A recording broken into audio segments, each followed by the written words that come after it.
All right, Grant, pre-show shenanigans on this dry January spell for football in between now and the Super Bowl.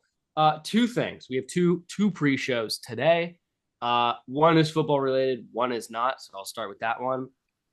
Obviously, there's been a massive snowstorm and weather impacting the United States over the past week or so. More so, the middle of the country has gotten a lot of snow. The north of the country with Minnesota and Wisconsin and the Dakotas, they are getting hit by, I believe, an Arctic vortex, a polar vortex. Just a lot of cold coming. Hearing the term vortex, you don't get that every year. No. I feel like do you know the last time we were in a polar vortex? 2019. Okay. Wow. I was in Minnesota. It happened in Minnesota. That's why. All right. So if we're just going off of history, the last time there was a polar vortex, the world shut down for months afterwards. There is a virus in India right now, apparently going around, so we might need to be concerned. That would really foil the Dodgers three-peat plans with a lockout the year after and then a short season. That'd be really rolled. But Grant, it's I don't know as of this moment how cold it is in Minnesota, but it's been like with wind chill negative 50s, 40s, something like that. Very cold. Negative 50? With wind chill. It's that cold. Still, that cold. Those are like unheard of temperatures, I feel like, in the United States. 2019, it was about that. This weekend, by the way, it's going to be like 20 degrees in West Palm Beach, like 30 in Miami. So it's spreading. But Grant, when it's that cold in places like Minnesota, I believe you saw this on the news because it was very publicized. Trees can explode, Grant, when it's that cold. They can technically self-combust that it's so cold. My question now, I know there's a lot of water in trees. Is it because the water in the trees freeze and then there's just too much volume? And then look at you. Did I get it right? That magic school bus education. Did I hit that on the head? Get on the magic school bus, Grant, right there. You're with Miss Frizzle right now. Yeah, you got it. When water freezes, it expands, baby. I know that. Now, when I say magic school bus water freeze episode, you and I immediately know which episode I'm talking about, right? With the frizz? No way. Cruising down the subway. Subway. In my head the forever. Street, Grant. You're not in New York. It's the street. No.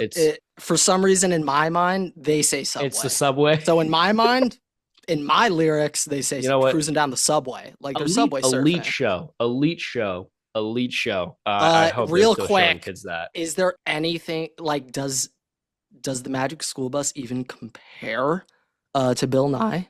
When you get that does it even come close? I'm gonna be honest. If you're hitting marathons, Magic School Bus for a marathon day, give me the Magic School Bus. Yeah, because I feel like they got a lot more content.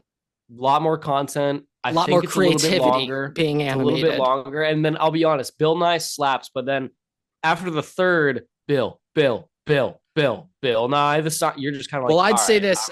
I suggest to all of our listeners, please go on SoundCloud and look up Bill Nye Chinese version. That is your new drinking song, okay? I want everyone to look it up, right? I'm completely fine if you click off this video. It's completely fine. You're forgiven. But go listen to the Chinese version of Bill Nye on SoundCloud. Yes. Yeah, I do think as well. Okay, there's also, there's one more show. No, well, MythBusters obviously, but I'm thinking a sign showed MythBusters, Miss Frizzle, Magic School Bus, Bill Nye. You had Ted and Moby. That was another one. Elite. Apparently, they took out Ted. I don't think Ted's there. Moby's still there. Ted's not. Describe takeout for me. I think he got eliminated. He got the axe. I think they eliminated him. Yeah, fired. Takeout. Fired. Ted. I think Ted got fired. Canon death in Ted. But there was another one where the intro was like a bird, like a parrot flying through, like different, like it was like a museum. No, it was like a museum. It's all white. Is it all white? Don't tell me it's all white. It's all white. I think that's it's Discovery. The parrot flying through. I think you just unlocked the worst possible memory. It was like something dinosaurs, but that was the last one. I'm in trauma. I'm like about to shut down the nonverbal because I can't do this. That was the we don't have Magic School Bus, Ted and Moby, or Bill Nye day. That's when we watched that. I remember the intro distinctly. Anything else, not a clue. I But don't even want to know what kids are watching these days in class. I do not want I to don't know. think it could be There would the have to trio. be Subway We had a Surfers golden on the trio. side, just We had taking a up. golden trio, Grant. We There'd had a have to be golden Subway trio. Surfers take up a fifth of that, last portion of the screen, so the kids stay watching. We had a trio of MythBusters, Magic School Bus, and Bill Nye. Elite science combo right there. This is taken up And to then high and school. then we had Crash. Then we had Crash Course. Do you in high think school. Crash Course Hank Green? Are those like 15x platinum by now? 20x platinum by now? They have to be 30x platinum. I like just the A push and AP Euro ones alone have to specifically A push. I mean, yeah. A push isn't A push without Hank Green Crash Course. You didn't take A push unless you watched those videos. I do wonder if he's made 48 more hours for before any, the AP test. They've obviously added on the A push curriculum since we were in school. I wonder if he's made new ones since then. I don't know. He would be crazy not to, because it's just that is very the true. Freest views that is very true. Ever for any series. Yeah, ever. that is very true. And it was so famous and so popular that it made his brother, who's the scientist, also extremely popular. Yeah. Because then everyone would just look up Crash Course as an entity and then just type in whatever subject. Yeah, that's the most genius thing ever. You just make an entertaining history summary. Literally. Although I will say, I have gone back to Ted and Moby on occasions in high school. Now that I have gone back and rewatched some Crash Course now that I'm not taking the class and can just appreciate it. Interesting stuff. All right. All I got to say, interesting stuff. Not going to lie. Oh, I know the Odyssey is about to go quad platinum when it comes out this year. Like all the English classes this next year. Bang. It's going. Yes, and then the worst English teacher is going to have the worst metaphor for it. Just the worst comparison you've ever heard. They're going to say we're watching the Odyssey and everybody's going to go, sick, I got to go watch Christopher Nolan and be like, no, we're watching the 1923 black and white version. Yeah, and it's actually a recorded play. It's not a movie. No, literally, that's what it is. That's what it is. And it's also spoken in Latin, so we're gonna have to translate. Everybody on the follow fly. along. We're translating with our scribes, as we go. Exactly. Wow, what a first part of the pre-show, Grant. Yeah, but also trees exploding. We're cooking over here. Trees exploding. Look up a video. It's kind of cool. Can't say I've seen that any other time. But Grant, the second part of this pre-show, which will get us more into the episode, Fernando Mendoza might be the greatest athlete of all time, purely because when he declared he was going for the NFL draft, not only did he declare it through LinkedIn, he then immediately made his LinkedIn profile picture open to work. I will say this one thing on that. I feel like Fernando Mendoza, how often he's on LinkedIn, I mean, he knows guys back at Cal. He knows members of the Calgorithm. I feel like Fernando Mendoza firsthand should understand the current job market, and I think it's offensive for a clear shoe and number one pick to put open to work. I feel like that's offensive right now. Is that essentially like somebody who's got he job put open to work? Down? We know we know you're the first pick in the draft. So like is that like saying I thought this would have been so much better if the second he retires, whenever that is, 15 then you years put from him now that's fair. Would have made him the so GOAT. You're saying the comparison's essentially the 4.0 GPA quant who was just interning for Deloitte that has a lockdown job. Well, let's just say that on there. This other player's made a lot of names today. But that open to networking thing, that is so disrespectful to Diego Pavia and what he has to go through right now. Exactly, that's what he's doing. It is so mean. It is so directed towards him, and at the end of the day, you just got to feel for Diego because that guy truly is open to work right now. That honestly, does him being 5'9" make his Heisman denial even worse? Because I think we got to give him some late credit now. Like, guys, he's 5'2". All right. So when you think about that, a 5'2", 200-pound guy, how he was performing as a quarterback, he's shorter than Kyler Murray, Grant. Oh yeah. Shorter than Like that, Breeze. as it comes to This football dude's and as Nate a quarterback, Robinson's height, Everett. oh, That's a fact. Nate Robinson's 5'9". He yeah. looks like he looks super small compared to NBA guys, but Like he's the same height as Tariq Cohen. yeah. I mean, That's like playing Tariq Cohen. He's If quite you literally guys Darren remember Sproles back watching there. Tariq, if you guys remember watching Tariq Cohen play football and seeing how much smaller he looked like than the It's general Darrell Doucette from NFL the flag player, football team.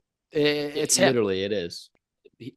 Pavia might be coming for that job, Grant. That's I don't think he could take that off Doucette. That boy knows how to play some flag football. He nice. Hey, when it comes to flag football, Doucette knows what he's doing, He guys. knows what he's doing. Hey, he knows what he's doing. it's flag football. Okay, treat it like a different sport. Okay. Although that's kind of what Caleb Williams already does in the NFL. I mean, realistically, if we were ranking all of them, I know everyone's like Lamar, speed, and like yes, but I think with all the other athletes we got out there, the best is a guy like Caleb or Aaron extend a little bit, sling that shit anywhere on the field. Like we got dudes who are faster than every corner. We don't want the quarterback running. That 2015 Russell Wilson improviser, he runs fucking 15 yards backwards and still throws literally the ball. That NFC Championship matchup, either Russ or Aaron Rodgers, both of those two, the way they rolled out and just threw dimes, that's a flag. I mean, we also all just watched there. Caleb Williams just run for 30 seconds, run on the side, get forward, and throw the ball into a perfect pocket. Perfect luck. I happened to see a TikTok of this morning. Jim McMahon would be so elite for a flag football cue. He'd be elite for a flag football cue. Do you with think the headband too? Oh yeah.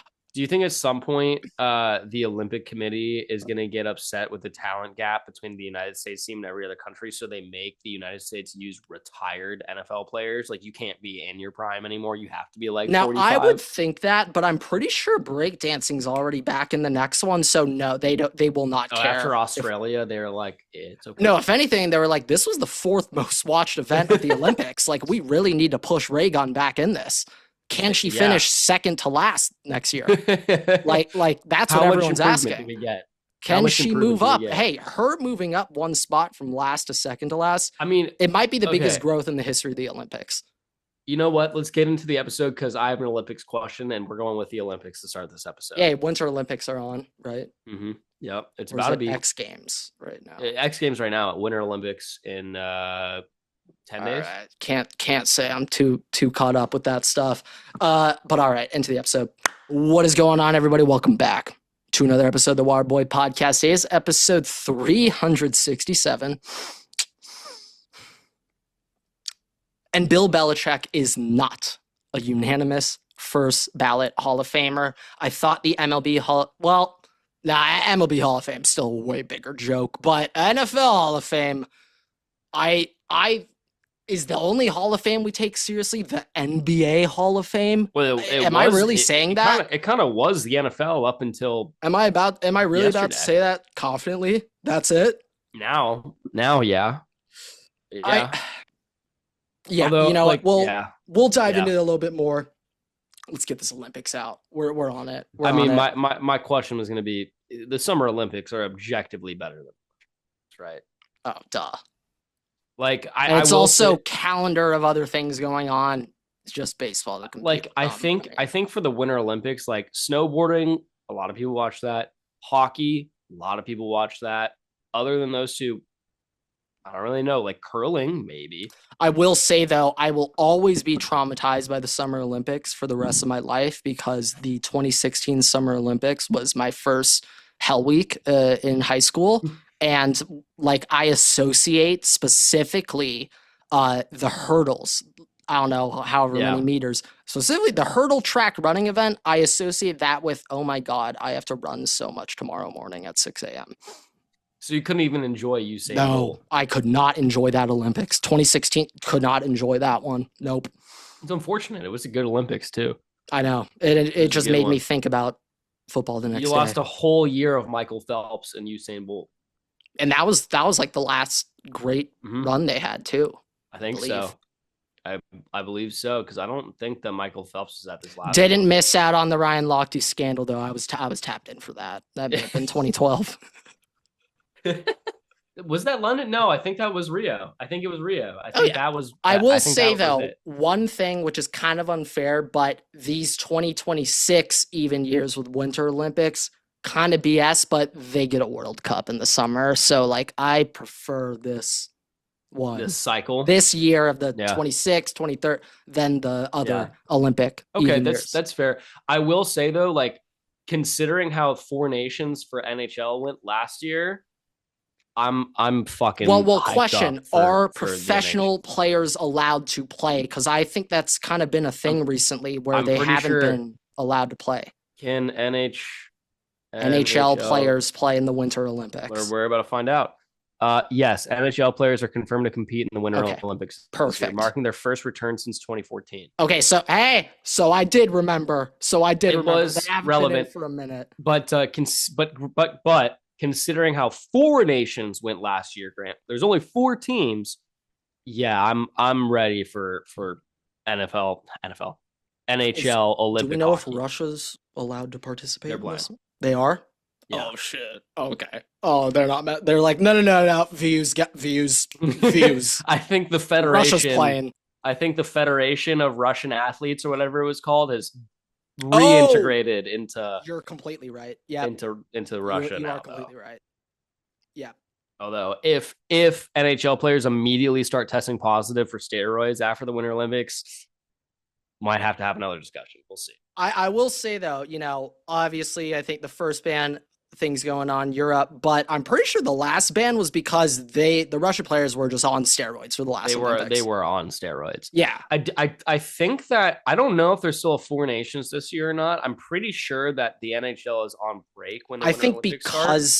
So I because don't the think they are, but Olympics. I think that it's like I think they worked their season around the Winter Olympics this year. Yeah, they do. I know that one. Yeah. They do. Yeah. I just don't remember if it's like on their break, like All-Star break, and like if they're just not doing an All-Star game because that's It just would essentially line up with their the All-Star break. All-Stars are essentially just the Olympic players. Like anybody who's on the All-Star teams are just playing for your country. Yeah. So Yeah, you well, know yeah, and I mean with the Four Nations, it was already de facto international team. So they could technically do Four Nations, but just with the players that didn't get the Olympics and they want to feel some pride for their country, and it's yeah. just like the warm up. But Well, it's just like, we'll see. I mean, now that I know Roger's playing, my boy Kempy's about to eat. My boy Kempy's about to eat. All right. But yeah, no, I am excited overall. I would say, yeah, now that I know the dogs are playing hockey, that's obviously going to be the number one thing.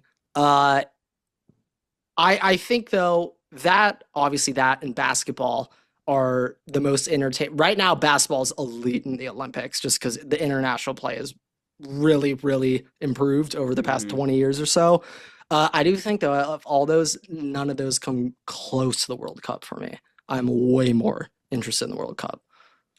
It's also the one time that like America shows patriotism towards soccer, which is it's really hard to do. It's really hard to do. Essentially impossible. Yeah, you have to embrace it.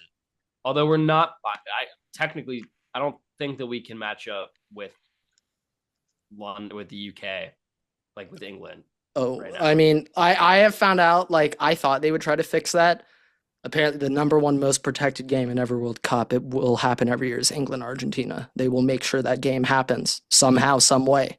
They will play in the World Cup every. They're scared, Grant. They're scared. I do know that we got like auto bids, and we have like not the group of death, it's the group of life. Like we are guaranteed through. We will make it out of the round. We are guaranteed through. But all right, that was plenty of World Cup talk. You guys don't want to hear about that fake soccer nonsense right now. But shout out my boy Brian and Bueno. I need you to kill it for me right now, dog. All right, okay.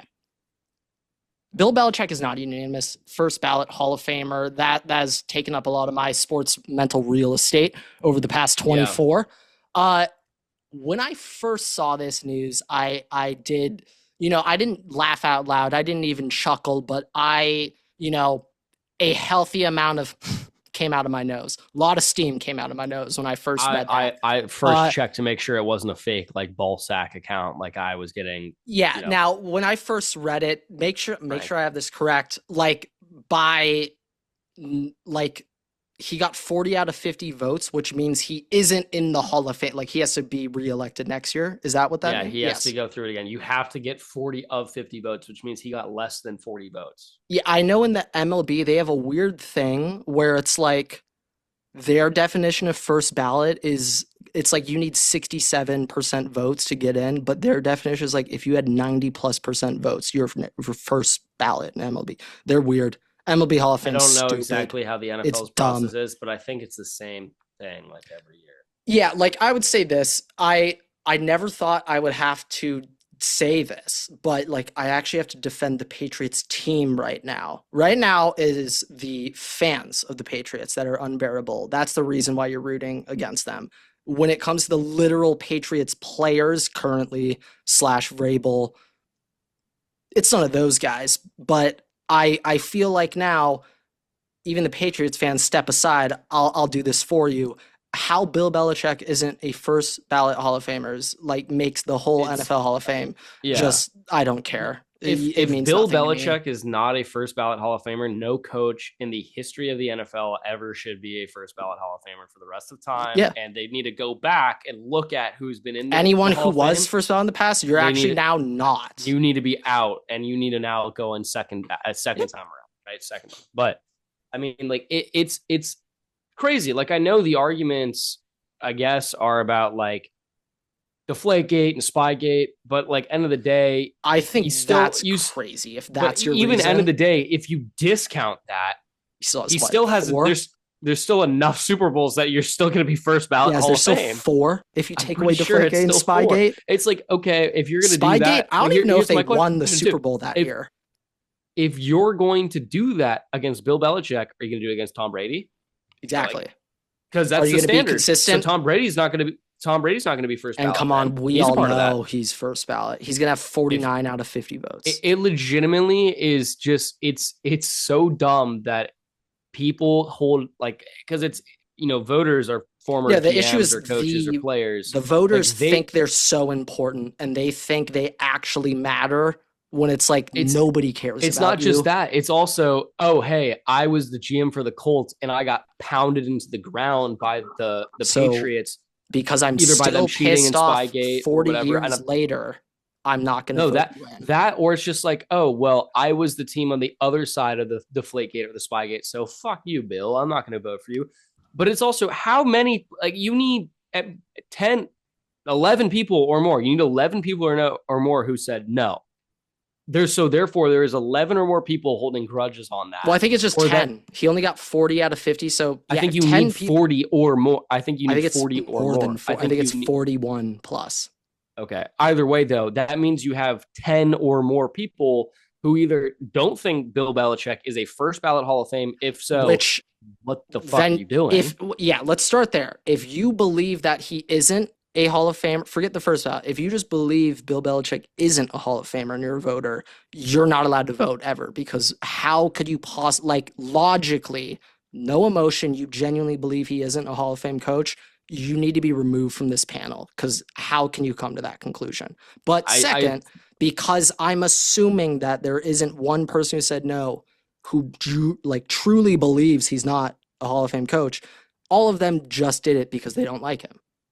No, literally. That's and the only that sucks. But explanation. I mean, what are you gonna like? Are you not gonna vote in? There are so many players in so many sports that are considered rivals or considered the bad guy or whatever. That will still deserve to be a first ballot Hall of Fame guy. It just doesn't make any sense that you're gonna make that argument. Yeah, I'm looking up the NBA Hall of Fame right now. And, there could arguably be an argument that they let too many people in. But that is the argument. I cannot believe that the NBA Hall of Fame is, for the NBA being probably the most petty organization on earth, if you would just compare the workers in an organization compared to every other organization on earth, I think the NBA is the pettiest organization on the planet. That MLB politics. But on that sense, though, the fact that all these people are in, Billy Donovan is in it right now. He's a current head coach still in. Dwight Howard just retired in. Carmelo Anthony in. Chauncey Billups last year, Vince Carter in right away. Jerry West just got in last year. That's egregious. That's egregious. Powell Also, 2023, him being the Dirk, logo and not Greg getting Pop, in. Tony Parker, Dwayne Wade. If you were a multiple time All NBA player, you're auto in essentially. It's just it's crazy to me. Like you have players, former players, current players, coaches, former coach, everything across the entire NFL, spanning decades on Twitter or on other social medias or on TV or whatever. After that, being like, guys, what the fuck? Like, sincerely, what are we doing? Like, you just turned our entire Hall of Fame into a complete joke. And if you have the entire history of the NFL all being like, what the hell did you, why did he not get voted in? You might have made a mistake. You might have screwed up. I don't know if you can go after a vote and amend it and be like, hey guys, we messed up. All jokes, all giggles, it was for shits and giggles. We just wanted to see. It was not real. Like we're actually going to vote him in, right? I don't know if they can do that, but they should amend it so you can. Because from now until the end of time, that's the standard. And just like it's a joke. I feel like committees in football to this point, whether it's NCAA, the CFP committee, Hall of Fame committee, whatever, all have over the last several years just been completely like they've been bad. They've been bad. They have been. Yeah, it has been bad. I'm looking at just, I think we got it right now. This class of Hall of Famers. Jared Allen. Thank God they gave it to Antonio Gates. All right. I just had to make sure because I just remembered they snubbed him from being first ballot. And I was forgetting, was that 2 years ago or last year? That was 2 years ago. Antonio Gates is in it. I was about to have a field day. But yeah, I cannot take the NFL Hall of Fame seriously. I can't. Which sucks. Like until this point, they've done a very good job. Like there's been players who it's taken a long time to get in, but like I think a lot of those guys at this point are like from like the 60s and 70s. Like a lot of the time modern players are getting in pretty quickly. But having the greatest, we have compared Bill Belichick to Bill Parcells. We've compared him to the great coaches of all time across all different sports, Grant. And when you're getting compared in those names and you're still considered potentially the greatest coach of all time, and you are not a first ballot Hall of Famer in your own sport, like we need to change the years of how long it takes to get in then, because every player this year and every coach this year should not be getting in. Yeah, I'm just looking at the list of recent ones. Like they're essentially just all real ballers. Every single one of these dudes, you're like, oh yeah, I can literally think of multiple plays in my head right now from when I was growing up of them dominating. Just off the top of the head, it's like Jared Allen, Gates, Dwight Freeney, Devin Hester, Andre Johnson, Julius Peppers, Patrick Willis, Rondé Barber, Darrell Revis, Joe Thomas, DeMarcus Ware, Calvin Johnson, going back a bit, Peyton Manning, Woodson, like a bunch of dogs. The fact that Isaac Bruce only got in 2020 is actually nuts. But, at the end of the day, all dogs. Yeah, I truly don't understand. It's like it's a very big stain on the resume of the NFL. So yeah, it is a weird thing going on here. It is strange, but at the end of the day, the Hall of Fame stuff doesn't really matter.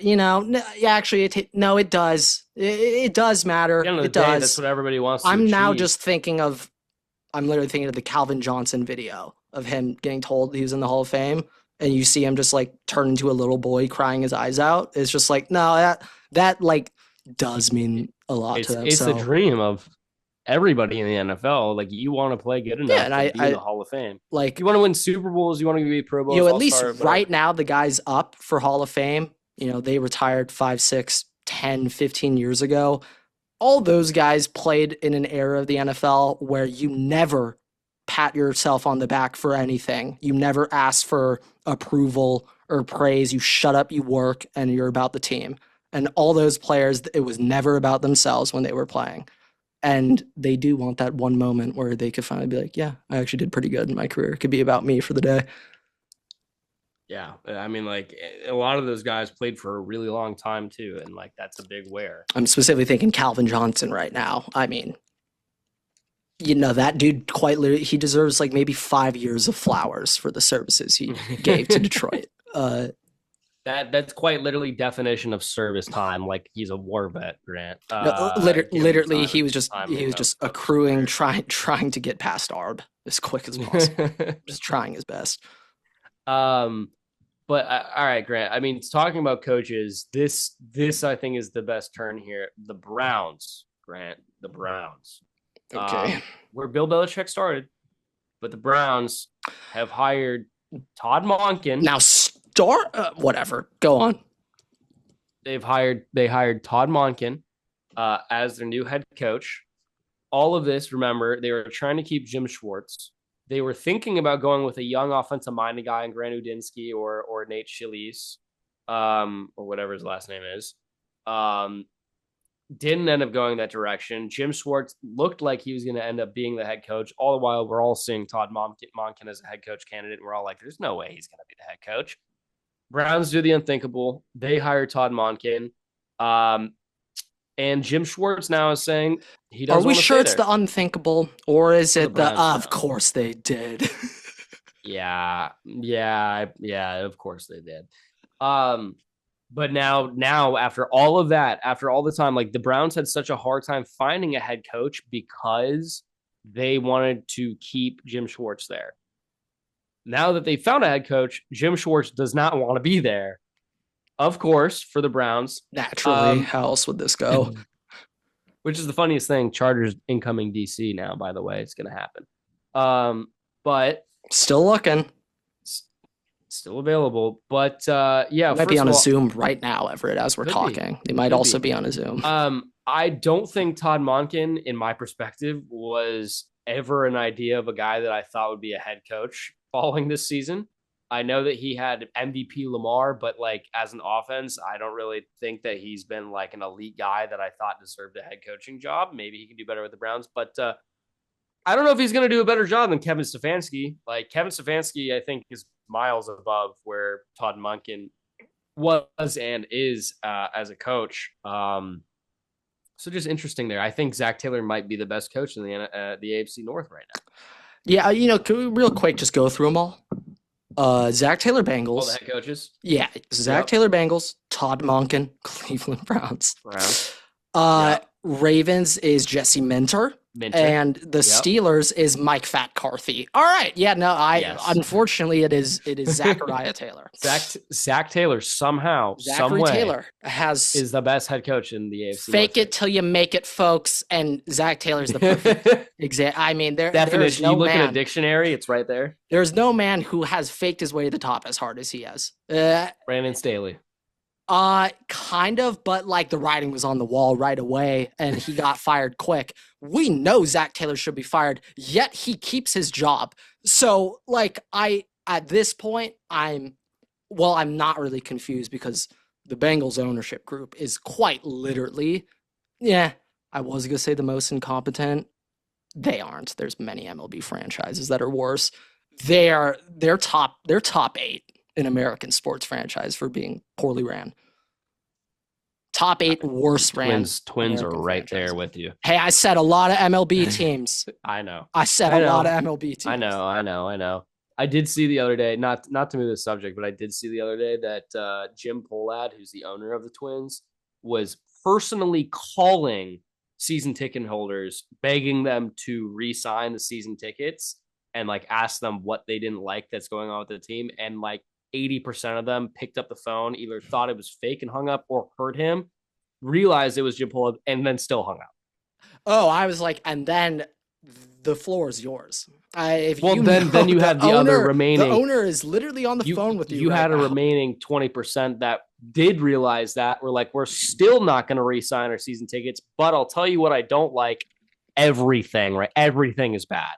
Everything is bad. Yeah. Top to bottom. Yeah, I will say though, overall. Actually, never mind. What? Yeah, make the comment. Make the comment. It got dropped. Okay. We're on the next thing. I forgot what I was going to Okay. say, to be honest. Okay. That's really why it got dropped. I had something, then we lost it, and I was like, how do I get myself out of this one? How do I get myself out of Tried. here? You tried. That's all that matters. Not a It's good like Zach effort, Taylor. but You try. you miss Fake it till you 100% make of the it. shots you don't take. Michael Scott. We airballed there, but we shot. Shoot or shoot. It was still a shot. You might have been like the really crappy guy that plays pickup, but you did shoot it. You're not Adam Sandler, but you're close. Shot. Hey. Shot. Yeah, I mean, I don't really have anything else. But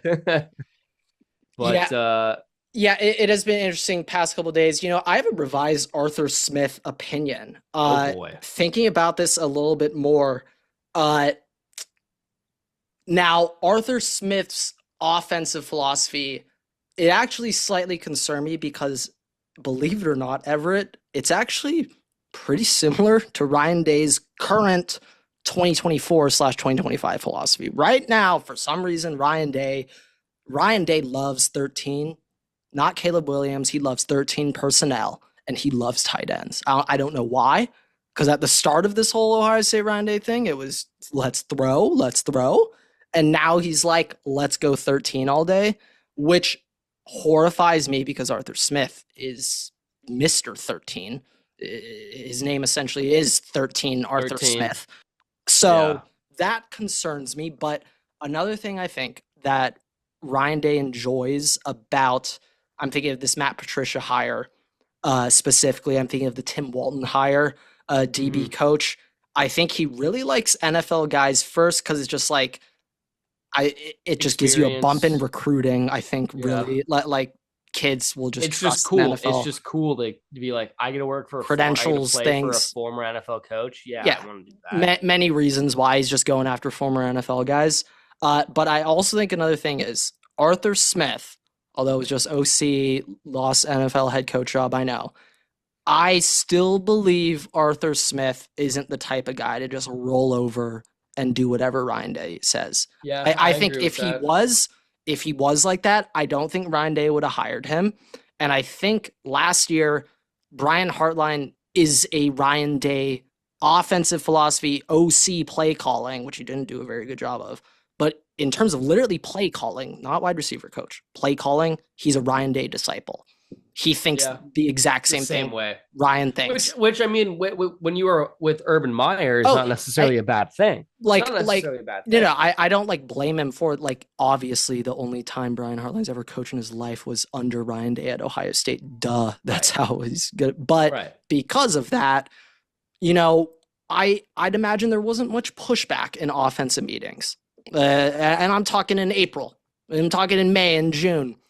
In those meetings, I don't know how much pushback there is from Brian Hartline to Ryan Day about running 13 personnel for the entire last 4 games of the year.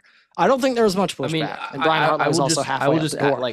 I do think having a former head coach, like specifically head coach, those are guys who, once you get a taste for running things your own way, you want to do things your own way. And you see what it's really like to have full control. You're like, you know what? I think Arthur Smith is a little bit like that. Like, I think Mike Tomlin also probably let him be a little bit like that. Just like, you and Aaron go figure it out. Like, I don't care. Like, figure it out. And come back to me and tell me what you did. And I think that that's helpful for Ryan Day because we've talked so many times in this podcast about how Ryan Day is much better when he's not play calling and he can manage the game and be around everything rather than making play. Yeah, I think everything is better. The overall I've said how Kevin O'Connell needs to do that too. Game management, everything. Game management for like, you got to relinquish those duties a little bit. And, having a guy with the head coaching experience, especially on offense, is going to be really helpful for that. Obviously, we saw it on defense being helpful as well. The other thing, and I think that's more important, I said last episode, is those guys who are in the NFL, former head coaches, like that vibe, they don't leave for anything that's not an NFL job. They won't leave unless there's an NFL job available. Mm-hmm. Yeah. Sometimes it's really only head coaching jobs, which you're not going to get that much when you're in college. No. But like, unless it's that or like a OC job for a good team, you're probably staying with a very prolific college team. I hate to say it, but like, I mean, I don't think they would, but if Joe Brady calls up Arthur Smith to be the Bills OC, I don't blame him for a second if he go. I can't blame him for a second. I don't think Joe Brady would make that call. I'm not even gonna lie. I would not be blame him. surprised. I would not be surprised at all if the Bills call up Nate Schalise from the Brown or from the Rams. Oh, is that the guy who's been That's on? the guy. Got That's it. the pass. It's like, let's get you an OC job. I want you here. Like, that's a pairing right there. That's two. I also guys think Joe figured out. Brady's calling the plays, and so it's He like probably is. Which I think we've learned anything outside of Kyle I Shanahan, think for Sean him, McVay, like he is so good at calling plays. I think right now, it probably will help the team more if you call plays. Than I do just think long term for everything, of course. But I think for right now, this year, Josh Allen's in his prime. We need to make it to a goddamn Super Bowl. Right? Interesting. You're calling the plays, Joe. Interesting thing though, I do feel like defensive head coaches who call defensive plays, they strangely have an ability to do that, and it doesn't impact things. But offensive play calling head coaches have a worse impact long term. I think part of that is because if you're an offensive minded coach, Ryan Day, for example, when Ohio State's defense is on the field, what is Ryan Day doing? He is talking with the offensive players, coach. He is fully focused on the offense in their next series. He doesn't even look at what's going on in the defense if he's play calling. On the defensive side, though, sure, there's some stuff going on there, but I feel like that's over the headset. All right, we're talking in the back of my ear. I'm still watching this bullshit. Like, I feel like it's not that. You don't also those coaches make defensive adjustments. It's not like you'll show the film like the corners or whatever, and like you'll have those coaches and it's just less to work with too. But it's not like you're the head coach. You'll be talking to the quarterback and talking through them. Hey, what happened? Let's do this. Let's do this. Defense, obviously, that's maybe like the middle linebacker. And Ryan Day is also the quarterback coach at it. He is still the quarterback coach at Ohio State. So like if Julian throws a pick, Ryan Day's his position coach. Coach, I have a question about this interception. Ryan's gonna have to answer the damn question. You're the quarterback coach, dude. So go help him. I don't.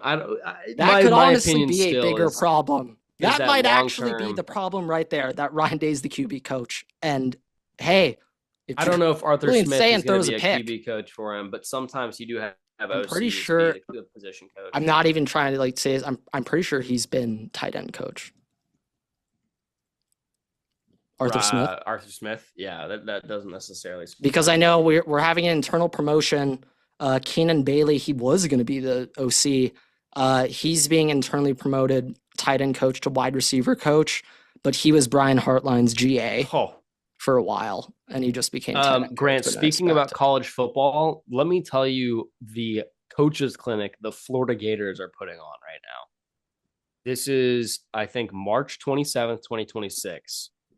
The coaches putting on the clinic, Grant, John Summerall, Urban Meyer. What describe clinic? Like they're inviting high school kids to come play, or the coaches are playing 7-on-7 against each other? Which would be elite. No, it's like high school, like recruits and stuff. John Summerall, Urban Meyer, right? Makes sense. Liam Cohen, I feel like that's a pretty good guy to have there. Oh, he has to. I mean, dude, I need to be at this camp. I need to be at this camp. I need to be at this camp. March 27th. If I could meet Urban and John Gruden at the same time, I don't know what I'd do. And then Liam Cohen just off to the side. I'm like, I don't give a shit about you, dude. You know that. But imagine you're a quarterback. Even though you're the smartest of everyone here, I do not care about you. That going to that camp alone might set you up to have a coaching job in like the next 7 years. I would do a lot of things to have an 8-minute conversation with Urban. So many things. I love that guy. That is elite, though. That is elite. I would say if there's one other Florida coach that we got to get in there, we got to somehow finagle B Hartline in there. And it's just the biggest phony. How are you here? You have no idea what you're talking about. And he's literally off to the side, just handing direct checks to the SFE founder over there. Just direct deposits. Oh, JoJo Trader committed to NC State. Has he ever thought about USF? What does he think about the Bulls? Uh, Um, last thing though, they just made an announcement from a direct statement from the Pro Football Hall of Fame grant, in which they said they will likely be removing voters after this fallout from not putting in Bill Belichick. I'm going to be honest. I'm surprised. This might be the fastest turnaround of opinions. I'm officially back in on the Hall of Fame. This is the first example I've literally heard of in my life of a Hall of Fame committee being like, yeah, no, they're salty little bitches. We're actually going to make a change. The MLB would literally never. The last thing they would do is kick a voter off the committee. You see in the course of one episode. It's like being a court justice for the MLB Hall of Fame. You get that for life. You're voting till death, okay? But I gotta be honest though, I actually do respect the hand up. That was very fast. Might get a Zoom notification here, a little sticker on screen. I think that's they won me back. They won me back. I'm back in on the NFL Hall of Fame. He's back. And within one episode, growth can occur, guys. Change can happen. Progress can be made. It can be made. But not on the MLB Hall of Fame, though. That will never happen. But I think with that, we'll wrap up here. So with that, thank you guys so much for watching, listening, raise 5 stars. You can find us on Spotify, TikTok, YouTube, Twitter, and on Instagram at Waterway Pod. You can follow me on Twitter at Ever6 and at Waterway Grant. We post new episodes every week on YouTube and all podcast platforms. Make sure to subscribe and turn on notifications so you don't miss a single episode. We also post exclusive content on Instagram and TikTok as well. So make sure to check us out there so you don't miss anything else. And with that, we'll see you guys in the next episode. Waterboys out. Just gonna leave you guys with this. You guys think Giannis is gonna transfer to Duke? What do you guys think? Thoughts? Sound off in the comments.